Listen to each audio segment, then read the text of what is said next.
Hi, this is Maginoni, and a friend and I went to Chamber of Fears opening night a couple days ago. And Chamber of Fears is located at 11340 West Bell Road in Surprise, Arizona. It's about 5 minutes away from Arrowhead Mall on Bell Road.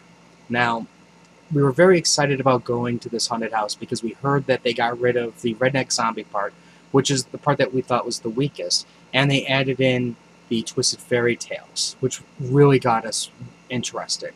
Now, this is our second year, so let's see what we thought this year looked like compared to last. Now, the very beginning of the haunted house is pretty much what it was the same as last year. You know, they had very similar rooms, such as like the mummy room and the clown room. And the one thing that we noticed at the very beginning was a lot of the actors' timings were a little bit off, which is to be understandable just because it was opening night, and this is when people are still starting to get familiar with their environment.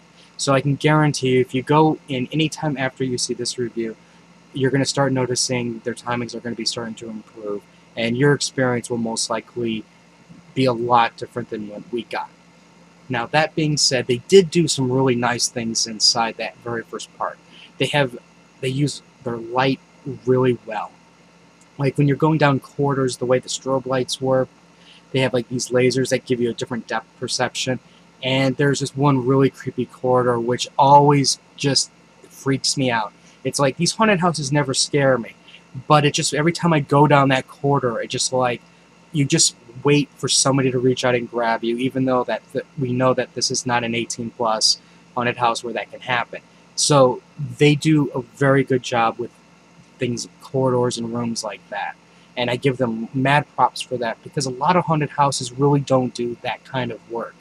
Now, one complaint that I would have is the top part of the haunted house.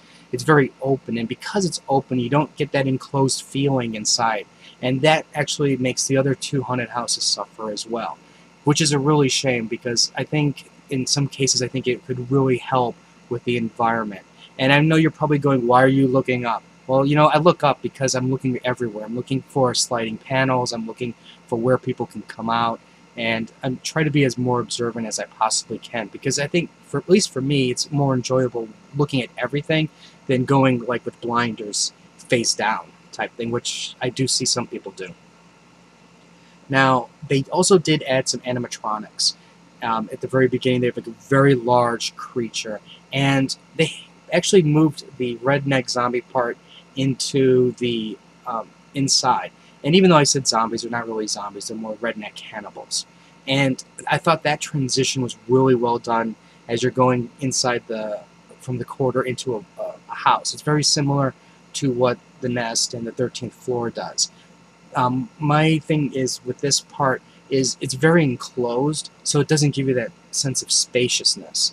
But when you go in just up to that the building, that part was very cool. The monster was cool to look at. And once you go inside, then it takes you to a whole new world. Now, the next scene that they take you to is you have to go outside, and then you're going to the Twisted Fairy Tale part. Now, this is where I have some mixed feelings on it, because there's some really good concepts that are going on here. But then there's also some other rooms that we thought were kind of weak. The first thing that we thought was it's outside. And because it's outside, it really breaks the illusion as to what's going on, especially with the fairy tale part. You know, you can see and hear things that, you know, help distract you. Also, along the way, you can tell that they have, like I said, good concepts, but in some cases, I don't know if it was they ran out of time or if they just needed to work through it a little bit more. It would look spectacular. Like, for an example, at the very beginning, there's the Alice in Wonderland section. That part was great. The only problem is it's not very well lit, so you can't see a lot of the detail that's going on the table. The actors were really good at what they did there, and they really gave you a sense of who they were portraying. Another good part was the gingerbread house from Hansel and Gretel. When you walk up to the gingerbread house, the house looked great on the outside. You know, maybe just a little bit more detailing. But once you start going inside, then that's when things kind of got bland. I did like how they reused some of the barrels with the body parts in it from the cannibal part from the last year in this room. That was a really nice touch. The witches, they acted really well. They just needed a little bit of work on their makeup. Other than that, this part would have been really good. There was a, see, I don't want to ruin it too much more, but at the very end, what I'll word is this: it was a great concept, but there's not a lot of follow through with what's going on. There's a very nice addition, which I really, really thought was a great idea. All I'm going to say is look for a chair. That part was great, but there's no story that's going on around it. And I think because of that, that's where that room just kind of needs a little bit of help. And now I realize that this section is probably plagued by problems because it's outside. There's not a lot you can do. You know, in case there's rain, you don't want to get any of your props damaged. So, you know, I understand why there's probably looking the way things are, but this could potentially be one of the very best portions of the haunted house. I think it just needs a more touch-up work, and then I think this could actually turn into something spectacular. The third part is the dark room. Now, the last year's dark room was, you know, it was really creepy. If you remember my review, if you saw it last year, you'll know that I said that this part was like awesome. It was very expansive, dark. It was a lot better than what the Nest was doing a couple years ago. But this year, I don't know, I almost say just cut this section of the haunted house out, move the fairy tales inside, and put something else out there, because it wasn't dark. I mean, there was enough light where you can literally see everything around you, and it wasn't scary at all. They had that pool noodle thing. You can see it's plain as day. You saw all the actors as they came out from around the corners, and it honestly just wasn't scary. It was just something that you just did just to get out of the haunt.